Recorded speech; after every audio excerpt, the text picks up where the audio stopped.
Өдрийн сонсогчдоо Everways podcast-ийн season 1-ийн 10 дугаар дугаар буюу бонус дугаар маань их эхэлж байна. Энэхүү дугаараар мөнгөөр эмнэлгийн хвцай эзэмшигч хүрэлцээрж оролцсон байгаа. Бид хоёр мөнгөөр эмнэлгийн үүсэл хөгжлийн тухай ярилцаж сонирхолтой яриа өрнүүлсэн байгаа. Мөн ирээдүйд мөнгөөр эмнэлэг манай подкастыг дэмжиж эрүүл мэндийн зөвлөгөө тал дээр тусалж дэмжихээр болсон байгаа. Тийм учраас ирээдүйд байнгын эрүүл мэндийн зөвлөгөө өгсөн дугаарууд орох байгаа шүү. За тэгээд энэ дугаар маань та бүхэн таалагдана гэж найдаж байна. За сайн байцгаана уу. Би ингээд мөнгөн гүр имлэгийн ингээд сахуугийн хэлцэн захирал байна. Хүрэл өөрийн биеэр ер нь бол өнөөдөр хүрэлцэн ирсэндээ таатай байна. Юуны өмнө би бол яг мөнгөн гүр имлэгийнхаа энэ бас нэрийг бас хүн тайлбарлаж байна. Манай мөнгөн гүр имлэг гэдэг одоо хүн тийм мөнгөөр хийсэн гүр мөр одоо нэг ашигын төлөө мөнгөний төлөө явсан гэж тийм ярьдаг л та. Тэгмээд мөнгөн гүр чинь яг яагаад ийм тийм имлэгт ийм нэр сонгоо одоо тийм энэрх их гэрэл эрүүл мэндийн сайхан зөндөө үг байгаа шүү дээ. Тэгмээд яагаад яг мөнгөн гүр сонгоо гэдэг энэ асуулт зөндөө одоо ирдэ. Энийг тайлбарлая гэхээр юу гэхээр манай авч одоо нөгөө мөнгөн гүр банк бусыг үүсгэн байгуулсан. Тэгээ тэр чинь одоо нэлээд хэдэн жил болсон. Ер нь бол бизнес эрхэлдэг, мөн гадаадд сурдаг, их татад сурдаг хүмүүс голдуу бүгд мэднэ. Тэр нь яг ер нь л ихтгэлийн бизнес аахгүй юу? Хүн мөнгө өгөөд тэнд байгаа хүнд өгөөрэй гэдэг ингээд итгээд мөнгө өгч явуулдаг. Тэгээд хэдэн мянган харилцагчтай байсан. 200 500 мянган харилцагчтай байсан. Тэгээд тэд нар бүгдээрээ мөнгөн гүр бол хамгийн шилдэг, мөнгөн гүр банк бус бол хамгийн хурдан бөгөөд хамгийн найдвартай гэж тийм амд дэмжсэн яриа гарсан байсан байхгүй. Тэгвэл манай аав болохоор за энэ имлэгийн ингээд ямар ч холбоогүй ингээд нэжснээс мөнгөн гүр гээд нэчих юм бол хүмүүс намайг таньнаа. Хүмүүс надаа ингээд мөнгө итгэдэг юм чи хүмүүс одоо эрүүл мэндийг итгэнэ гэдэг. Тийм манай имлэгийн нэрийг мөнгөн гүр имлэг болгосон. За тэгэхээр бас энэ мөнгөн гүр гэдэг нэрний цаана маш том ихтгэлцэл явж байсан байна шүү дээ. Тэгэхээр хоёлаа подкаст энэ төрөнд яагаад энэ эрүүл мэндийн салбарыг сонгож хөрөнгө оруулалт хийсэн тухайга ярилцуулах зүгээр ах гэж бодож байна. Юу юм яаж хийсэн бэ? Яагаад имлэг байгуулсан талаар. За тэгээд юуны төрөнд ингээд яг имлэг байгуулсан гэдэг энэ бол яг манай цолмон ер нь бол мөнгөн гүр банк бус агуулгын байгууллагын үүсгэн байгуулагч гэдэг хүмүүсийг таньдаг. Тэгээд манай аав бол ингээд эрүүл мэндийн салбар ер нь бол Монголд хог юм аа. Хэцүү байна. Тэгэхээр ингээд би өөрийн биеэр л явна хүн юм оруулах юм бол хүмүүс юм хийхгүй байна гэд өөр имлэг байгуулчихсан. Тэгээд ер нь түүгээс нь ярихад бол манай одоо би ч доороо 3 дүүтэй. Миний дараа нэг эрэгтэй дүү байгаа.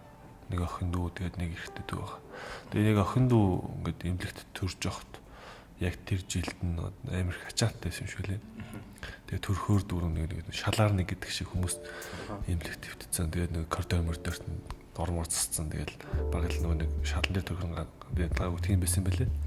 Тэгээ манай аав чинь яг тэр зовлонгийн биеэр мэдэрсэн. Тэгээд за окей манай Монголд эрүүл мэндийн салбар хэцүү байгаа юм байна. Тэгээ би ингээд тэн дээр Монголд хаач авахгүй төрхнээ нэ гэдэг. Тэгээ өөртөө зорж ирсэн. Тэгээ яасан бэ гэхэлэр Саппород уул нь өөртөө зөндөө юм боломжууд байсан гой хөлбөл хөдлөх авах байршлаа авах тий. Заавал имлэг гэлтгүү. Тэгээд тэгсэн чинь Саппорогийн тэр мөнгөөр имлэгийн тэр одоо байгаа байрыг хөдөлж аваад шууд төрөх нэ гэж зүтгэсэн байгаа байхгүй. Яа да түүхээс шууд ирж эхэлж тий. Тэнгүүд яасан бэ гэсэн чинь энэ за явж байгаа энэ төрх мөрхөл хүмүүс юм найдвартай газар л төрт юм аа. Арай болоогүй. Ер нь бол эхлээд наатаха мөнгөнгүр имлэг гэдэг тэр юуг ингээд хүний толгой суулгаж чаа, имлэг гэдгийг суулгаж чаа гэдэг. Тэгвэл заа гэдэг тэр байраа аваад нэлээ олон сар жил засаад тэгээд шууд түлхий төв түрээсэлжсэн. Тэр үчнөө түлхий төвж хаагаад шинээр барин газар мазар кино болоод. Тэгээд түлхий төв мөнгөнгүр имлэгийг түрээсэлдэг болоод мөнгөнгүр түлхий төвтэйгээд хүмүүс шууд сууж авах готлогоо.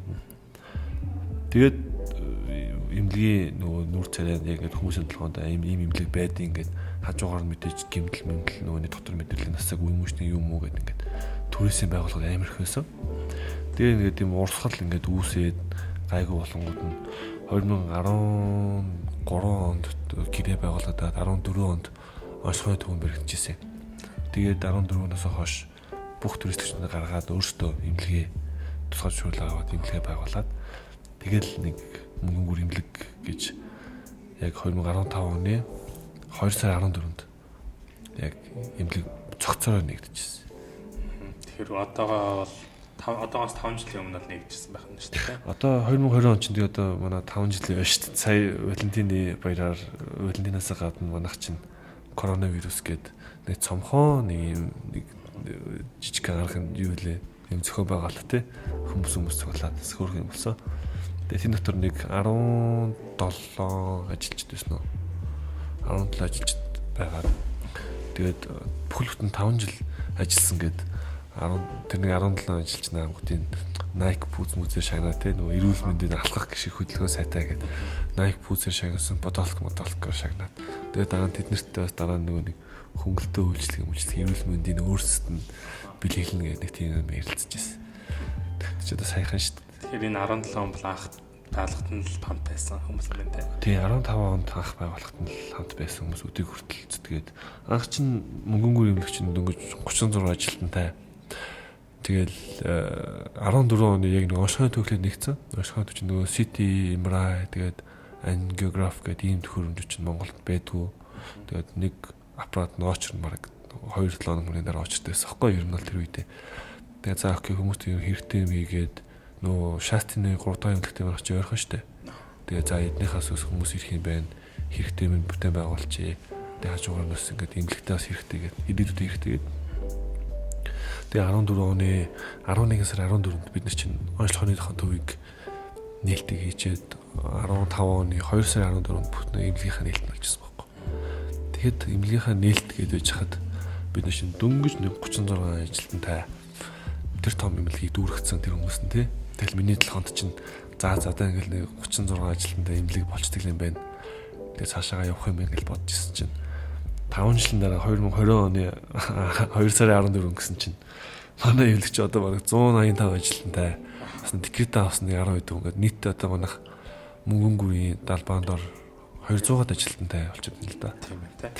Их хурдан өсөж твчиж ер нь бол тэгээд жил бүрл шин юм нээж шин тасаг нээж үйлчлэгээ үзүүлж явж байгаа. Тэгэхээр анх нэг онцлогоо Imrai гэдээ явжсэн гэдэг чинь шүү дээ. Тэгэхээр 5 жилийн хугацаанд мөнгөөр хэмнэлийг өгшөө бас тэлсэн баг та үйлчлэгнүүд те.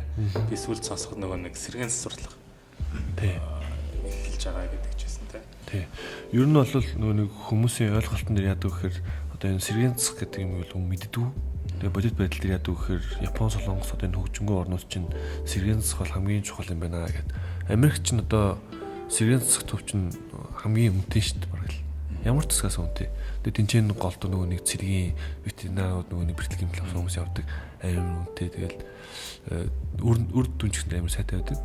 Тэгээд ямар ч юм мис ажилбар хийхгүй хүн дээр хагалгаа хийхгүйгээр дандаа юм хөдөлгөөн засал шаардлага аппарат тэгээд ийм цахилгаан стимуляц гэх тийм хүмүүдээр ер нь л засдаг байхгүй. Тэгээ одоо яг ийм одоо мэдээж ийм хөгжингүү орнуудын жишгээр дагаад Монголд одоо ямар байдалтай байх гэхээр хүн өвдгөл очингууд чинь заагалч өвдгөөс өлчих гэл. Тийм бааш тий.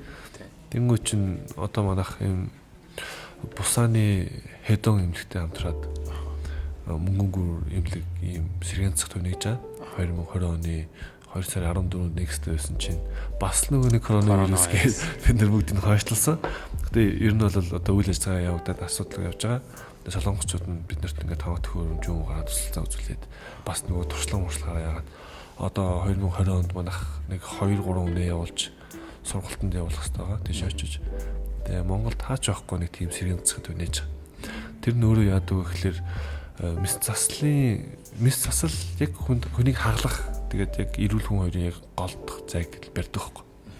Тэгэхээр яг хөө одоо ингээд хагалгааны авах залтаа хүнийг хагалахгүй байлж болно. Өвдөлтөй байгаа хүнийг өвдөлтийн харилцаанд нуурын өвчтөй нэг хүмүүс чинь одоо мис заслын ч зүгээр л хаглая. Хагалгаа гэдэг байхгүй. Окей чи ингээд юм хагална гэхгүй л чи хүндэрнэ. Тэгвэл яадаг гэхээр таны ингээд амьдралч хийм аяг болохгүй наа. Таны ингээд энэ хөдөлгөөнүүд чинь буруу байна. Та ингэж суугаад ийм туслахаа хийгээд ийм сунгалтаа хийгээд энэ булчингуудаа суллах юм бол таны нуурны өвдөл чинь багаснаа. Асар том шийдлэх ухаан цааш явж байгаа. Тэнгүүд бид нар чинь тэрүүгээр нь заахгүй Монгол ирээд ийм юм байна гэдэг. Яг өнөөдрийн байдал болохоор улсын эмнэлгүүд сэргэн засах зөндөө. Гэтэ дандаа нэг жижигхэн нэг болонд нэг тий ганц шаардлага аваад ганц татгаа аваад гэдэг хоёрын хооронд хийдэг байхгүй. Тэнгүү тэн дээр нөгөө Японы хөдөлгөөн засал нэмэгдээд бүр бүх шинжилгээ ухаан нэмээд нэг юм том сэргийн засгийг бид нэр 2020 онд 2 сард нээсэн байт юм аа. Тэгэхээр Пусаны имлэгтэй хамтраад нээж байгаа гэхээр яг байршлын яг мөнгөөр имлэг дээрээ байх уу эсвэл арай өөр газар авах болов? Яг маа дотроо тийм аа дотроо дөрвөн цэгтэй. Угаасаа унах сэргийн засаг төгөж байсан. Тэгээ сэргийн засаг төгөө бид нэр өргөтгөөд томуулаад зарим нэг одоо ч 100 орны эрэхтэй том имлэгчдэр нь томдоо ордог байхгүй 100 ор гэдэг чинь. Тэгээ тэрнээсээ нэг хэдэн 6 орыг хасаад амар том заалгаа. Тэгээ тэр заалан дотроо хөдөлгөөн сэргийн засаг хийсэн ба. Сэргийн засварлах гэхээр бас нөгөө нислэлийн дараа одоо бэртэл гэмцэтэл одоо авсан хүмүүс байгаа шүү дээ. Одоо жишээлбэл хөлн гэмцэн ч юм уу тэгээд ахлаж чадаа болчтой шүү дээ. Тэгэхээр тэрийг буцаагаад сэргийн засварлагтаа бас орно багх тэ одоо сэргийж. Яг хоо бас яг тийм шилжээ. Нөгөө наа чи ингэдэй. Одоо үдэж хугарсан ясыг сэргийн засвал идэж чадахгүй. Тэгээ хугарсан ясанд чинь ингээд нийлүүлж байгаа төмөр хатчих шүү дээ. Тэнгүүд яадаг гэхээр тэр хүмүүс чинь тэрнээ тасахгүй алхахад өвдөөд тэгээ тэр өвдөлт нь болгоод ингээд доглоод байгаа байхгүй. Тэгээ доголсоор хагаад бүр доглон болчихдээ.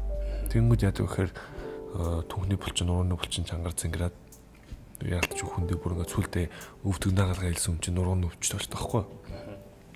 Тэгээ манайх яадаг гэхээр хаалгаанд орсны дараа хаалгааны өмнөх буюу дараа хүнийг зүү бас алхадаг болгоо зүг шигдэг болгоод одоо манай мөнгөн гүрэмлэг чинь нанори имлэгтэй хамтраад зөндөө олон юм солонгос юм алдартай имлэг байт нанори гэдэг.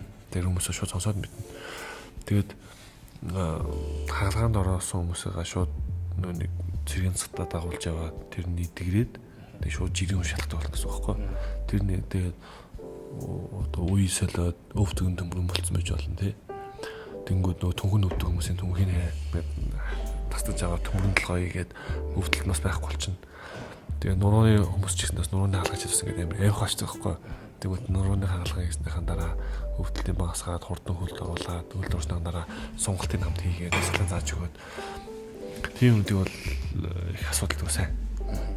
Тэгэхээр би нөгөө яг сэргийн засварлах гэсэн чинь бас нөгөө доктор Стрэнжийн нэг хэсгэл гарч ирээд байна. Яг тиймэрхүү л авах те. Тэгэхээр нөгөө нэг доктор Стрэнжтэй чинь нөгөө сэргийн засах чинь тэрний бол сүүлийн найдвар өссөн шүү дээ. Хагалгаанаа амжилттай болсон. Тэгээд сэргийн засахтаа сайн явах юм бол таны булчин шөмс чинь сэргээд те. Тэгээд та хэвийн амьдралд орно гэд. Яг тэр нь яг адилхан. Хүн өвдгөөс илүүлээд нурууны хаалганд орох бүх юмнээсний дараа сэргийн засахд очоод тэгээд хэвийн амьдрал руугаа ер нь бол бараг л орчиндөө.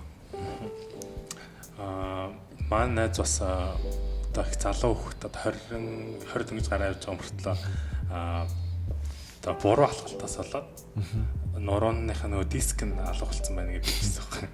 Тэгэхээр бас өргөдчихсэн шүү дээ. Тийм өргөдсээр байгаа тусцсан. Тэгэхээр бас тийм асуудалтай хүмүүс бол мөнгөөр дээр очиод асуудал байна. Бааварт алхаж байна дараа найз.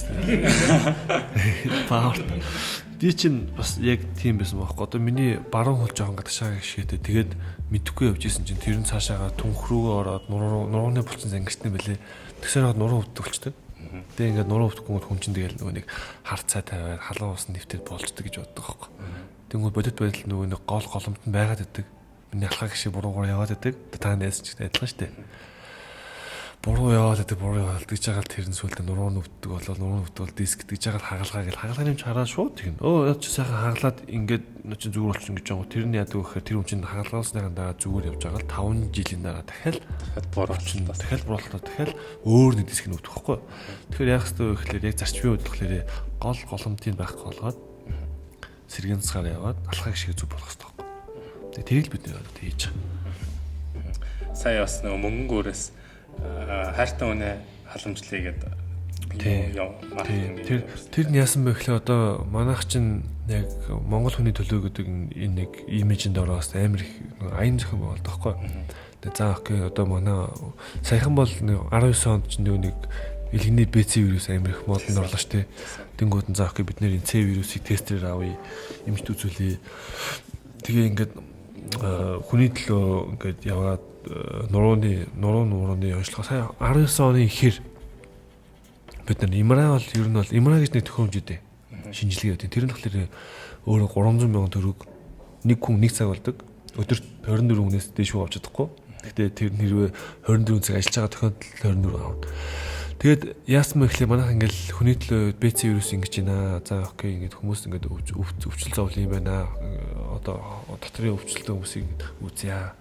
Наннори гэдэг нөө солонгос имлэг байгаа. Тэр имлэг ингээд ирэнгүүд бид нэр хүмүүсийг үзье гэхлээр үн төлбөр зөндөө юм идэх байхгүй. Ер нь манай Facebook пэйжэд дарах юм бол манайх мэдээлэлээр хангаа таавал бараг эрүүл мэндийн өртөн зэрэглэг үүдийг хийчин заяа. Гэхдээ тэгээд хүмүүс бас тэр нь мэдэхгүй л дээ. Тэгээ яасан бэ гэхлээр 2019 оны эрүүл мэндийн яамнаас манайх шагнал өгсөн байт. Нийгмийн хариуцлагыг эрхэмлэгч байгууллага гэх. Хувийн хөгжлийн холбоос манайхыг шагналсан байт. Тэрний яасан бэ гэхлээр бид нэр амар их өдөрлөг зөхиож амар их хүмүүст үнгөө зөвлөгөө өгнө. Тэг яг бас үнгөө бас заримдаа муухай л та гэхдээ хэрэгтэй хүмүүст зөвлөгөө өгнө. Хэрэгтэй хүмүүст бид нэр шинжилгээг хийж өгнө. Лаборатори шинжилгээг хийж өгнө. Тэгээд бид нэр хувийн хөгжлийн холбоо гэж одоо хувийн хөгжлөж нэлийн том шүү дээ. Тэр дотор ингээд нийгмийн хариуцлагыг биелүүл эрхэмлэгч гэдээ байгууллагын тийм шагнал авсан байт. Тэрүүгээр би бас амар бахархаж байгаа. Хамт олноор их бахархаж байгаа. Тэр БЦ бас л сая 19 он нэлийн том болсон шүү дээ. Тийм. БЦ 19 онд ч нугасаа элгэний БЦ ч надаа ер нь бол гадаадад шүү дээ. Виз миз авч байгаа хүмүүстээ тоохгүй БЦ шилжүүлээ өгдөг. Тэрийг бол хавдрын хэмжээнд авч үздэг. Тэгээд БЦ-г чинь өмнө нэмжиж болдгоо байсан шүү дээ. Нэмжиж чадахгүй. Тэгээ одоо жишээлбэл элгэний С вирус чинь лөө Б вирус ч за би мэдэхгүй байна. Б вирус чинь лөө эмчилгээ хийлгээд идэх магадлал 50% гэдэг байхгүй. Амар үнэтэй эмчилгээ хийлгэн сарын бараг 500 600 мянган төгрөг эмчилгээ хийлгээд тэгээ хамаг мөнгө чинь саагаад 1 жил хийлгэн. 1 жил хийлгэснээр дараа тэгээ идэх хүч 50%. Тэнгүүд С вирусын шинжилгээ яаж нөхлөөр одоо энэ ядуу бүрийн орн гэдгээр Монгол улсад орж ирчлээ л дээ, Африкийн нараад орж ирчлээ л дээ. Тэгээд тэр нь юу гэхэлэр С вирусыг идэгч байгаа. Тэгээд одоо бол яг үнгүү эрүүл мэндийн даатгалаараа бараг үнгүү шахам эмчилж хахад нөгөө талдаа яадаг вэ гэхэлэр хэрвээ энэ им үр дүнгээ өгөөд ашиглах юм бол Америкт нэг $50,000 $60,000 зарж байна. Энд чинь хүний илгэний циррозыг үүсгэх илгийг шаарлах байхгүй. Илэг бол хүний цусыг шүүдэг. Амар чухал эрхтэн. Тэгэхэд хүний илгийг алдаг вирус байхгүй. Тэгээ энэ вирусыг эдгэж чадна гэдэг дохын хэмжээнд авч үздэг байсан энэ вирусыг бид нэр эмчилдэг болчихлоо. Тэгээ Монголд одоо ингээд туршилт маркаа явуулчлаа. Уус яг хав мэдээж эрүүл мэндийн ямар зөвшөөрөгдсөн дэлхийн эрүүл мэндийн байгууллагаар одоо зөвшөөрөгдсөн ийм бүтээгдэхүүн л дээ. Би бас модонд ороход нь шинжилгээ өгөхөд 3 вакцины хийлгэсэн байна. Сайн ба шүү дээ. Яг зөв. Наа чи амар зүг байхгүй. Нэг өвчин хэлж ирдгүү гэдэг шиг тий. Хүн ингээд байнгын бэлэн байдалтай байх хэрэгтэй. За тэгвэл хоёлаа эмнэлгийнхаа үүсэл хөгжил рүү бас орж ярих гэдэг буцаад сая эмнэлэг байгуулах явц гэдэргээ сонслоо. Тэгээд та одоо хэрвээ хүн ямар нэгэн эмнэлэг байгуулвал та ямар зөвлөгөө ер нь өгөх вэ? За. Өнөө олон эмнэлэг нэг хүсэлтэй ус байгаа. Яг одоогоор харсан миний туршлагууд юу гэхээр хэрвээ эмнэлэг нээвэл юм цогц эмнэлэг нээвэл их гоё юм болов гэж бодсон. Ер нь манайх чинь төрөх нэх юм зорилттой эмнэлэг байгаа. Хүүхд төрөх нэх зорилттой. Тэгээд тэр болтлоо мэдээж одоо гимтэлтэй ярих юм байна гэдэг гимтэл авсан байгаа. Тэгээд мэдрэл дотор авсан байгаа. Шаастантай ярих ингээд. Тэгээд тэдний бүх одоо өвчтдийг өөрчлөө гэж хэлж чадж байгаа. Тэгээд тэрээсээ гадна одоо хэрвээ бид нэр төрхийн эмнэлэг төрхийн салбарыг авч чадах юм бол дотор мэдрэл эмэгтэйчүүд сэхээгээд бүгд бэлэн байгаа. Ерөнхийдөө сайхан гэдэг. Тэгээд ингээ харах юм бол ер нь эмнэлгийг нээхэд мэдээж цогцоор нээхгүй бол 2 орны болох юм болоо. Одоо магч 24 цаг гэж зөвхөн гэмтэл авдаг байсан ах. Тэгсэн чинь яасан бэхэр нэг хүн олгоотой үрж ирэл та 24 цагийн хувийн эмнэлэг үстэй. Би танад олгоо авах болно гэдэг. Уучлаарай манайх олгоо авахгүй баяртай гэж явуулчихсан мангахгүй. Одоо л олгоо бол хамгийн элементарны шинжилгээ. Одоо хамгийн элементарны хагалгаа. Тэгэхэд тэр чадахгүй буцаанаа ихээр ямар одоо хагалгаатай эмнэлэг тийм буцаах вэ гэдээс хэцүү байхгүй. Одоо л гэхдээ одоо бол би чи боо янз явж байгаа шүү. Нээлттэй авах уу, дурантай авах уу, зүүн талаас нь баруун талаас тэгэл. Юу тэгэхээр эрүүл мэндийн одоо энэ асуудлууд бол ер нь хамгийн том асуудал шүү дээ. Хүн болгоно л дайрч гардаг.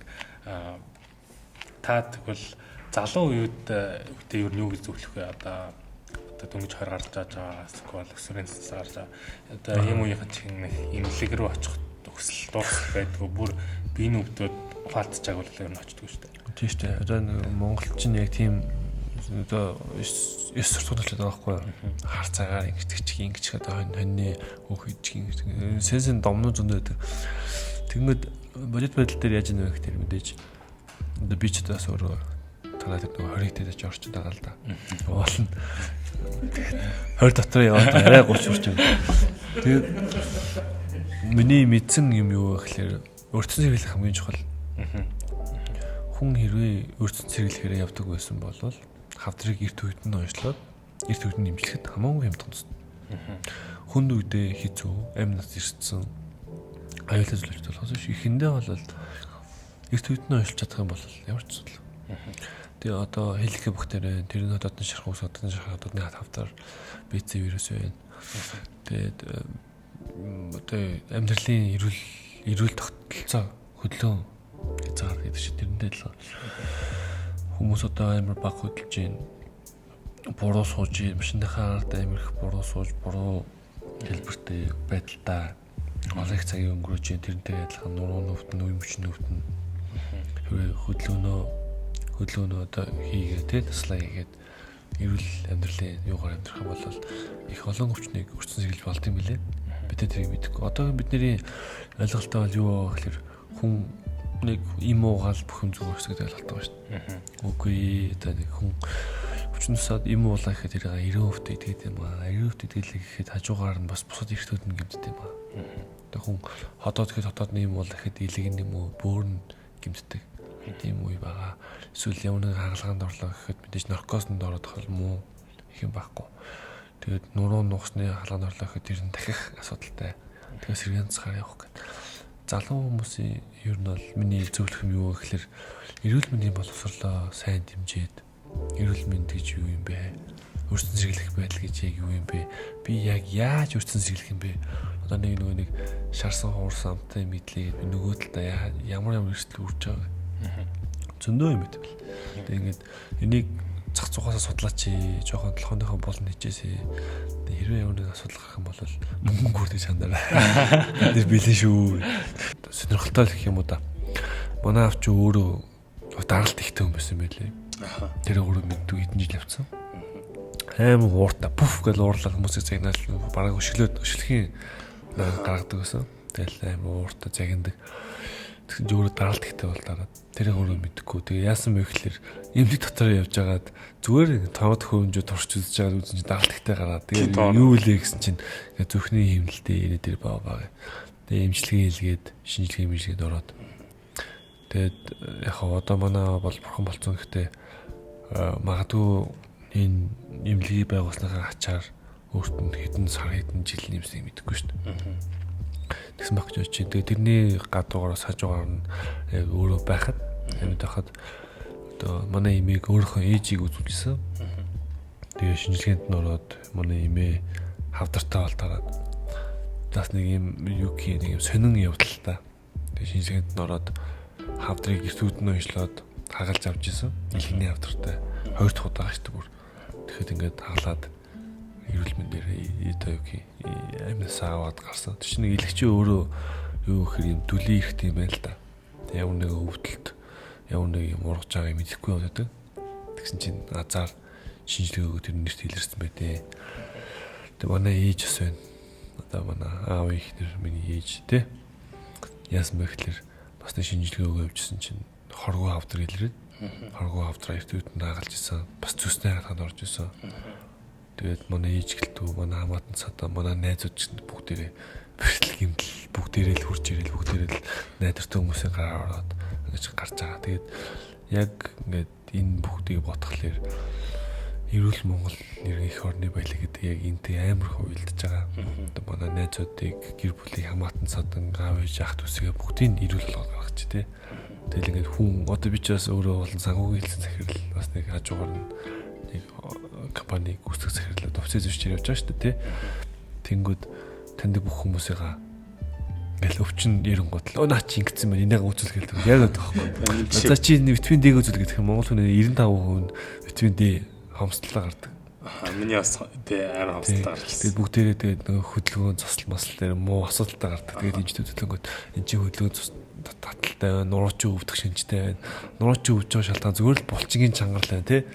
Энэ бүгдийг ингэж ширгэн цаг ингэж имжлүүлнэ дээр баа гал. Тэгэл үгүүдэл хатыг нийтчих واخгүй. Тэр нөгөө витамин D-гийн дутагдал гэдэг жисэн чинь манай эмээ бид нар бонор шинжилгээ үзүүлсэхгүй. За. Тэгсэн чинь манай эмээ өвгийн дэг нь яг хүний доктортой хэмжээнд нь байгаа. Тэгснэ одоо бид нар одоо залуу хүүхдүүд нь бүгдээрээ дутагдaltaй гарцсан. Сари тий. Тэгээ бид нар ч одоо юу болж байгаа юм. Тэгээд яг хаа витамин D-г бол ярьдаг л нөгөө нэг далайн бүтээгдэхүүн хэрэглэх тэгээд мэдээж нарнаас хамгийн гол үсвэр нарнаас авдаг гэдэг. Тэгээд одоогийн Монголын байгаа байдал яг юу гэхэлэр хүмүүснийх анхаарсан байхгүй байгаа. Тэгээд витамин D-г бол хангалттай нөхөж чадахгүй, арьсаар авч чадахгүй байгаа. Одоо нарны крем өгч мэдэхгүй тэгэл. Яажсан тэгээд одоо Монгол хүмүүс бүгдээрээ витамин D-г дутагдaltaй байгаа. Тэгэхээр тэрийг өнгөнгөр имлэг 24 цагийн турш шинжилгээ хийж авч тэгээд одоо витамин D ч нэг уухаар бас алгуулсан гинэ. Уунгууд нэг хотоожин кислам мэслэн өргөдөд 100% би чингдүүн гинэ. Тэгээд одоо тарьж байгаа. Тарихнаа хамгийн бест шууд цус руу нусаал. Тэгэл өөнийхөө витамин D нэмэгдэж байгаа л да. Тийм ба. Энэ нөгөө витамин D-ийн дутагдал чинь бас жоохон хүмүүс нөгөө одоо дээр үт чинь гараал лагер дээр ингээл өдөржингөө тоглож байгаа л хамаг дээг нөхөд авчдаг. Орчин хүмүүс чинь болохоор дотор гэртээ лагер дээр гарсан ч гэсэн нөгөө буцаараа тоглоод байдаг. Эсвэл гардаг. Зур ингээд нэг хэлэхгүй. Эсвэл тэгээд нөгөө нарны тас мосоо түрхээд алцгаж маяглаад нүр бодож идэх хамаагүй ярьсан тэгээд байхгүй. Эсвэл хөдөө явахаар нөгөө хамаг ингээд таглцдаг. Борлохгүй. Бас нэг яг бас нэг харьцангуй бүр тийг биш гэсэн ер нь бүгдээ тутагталтай явж байгаа л да. Тэгэхээр яг одоо нийгмийн өөрчлөлт гэх юм уу одоо бүх юм өөрчлөгдөж штеп. Бүх юм өөр болоо тэгээд нийгэм өөрчлөлтөд адилхан дагалдаад одоо витамин D-ийн тусгал нормал руу орж байгаа боловч. Тэгээд энийг яг амархан шийдэж болно. Тэгээд манай эмэгт ирээд витамин D-гээ тавилчаарай. Асуудал шүү. Гэлс тарчна. Тэгээ манай тэр тарьдаг хүмүүс бол өстэй ямар ч өвдөлтүүд тарь. За тэгвэл залуу үедээ бол таны өгж байгаа зөвлөгөө бол эрүүл мэндийн боловсролоо сайжруулад дан юм ууж одоо эрүүл мэндэд анхаарах бус эмнэлэг төрж ирээд тий үзүүлсэн дээр ч үл гэсэн тий ямар нэг өвчин бол яг үндэ хэлж ирдгүү гэж хэлдэг ч гэсэндээ яг үндэ эрт өвдөн олж олноо. Ойлцсон бол хямдхан чимчлэн, найдвартай чимчлэн асуудал хүнэрсэн үедээ Монголд тогтмол хэмжээнд хангалтгүй болж гадаадаар явах шаардлага гарч магадгүй. Ийм нь бусад эрдэнэ чинь нөлөөлж магадгүй. Тэгэхээр эрт өвдөн нэмжлээд эрт өвдөн арга хэмжээ аваарай. Боордохгүй шүү.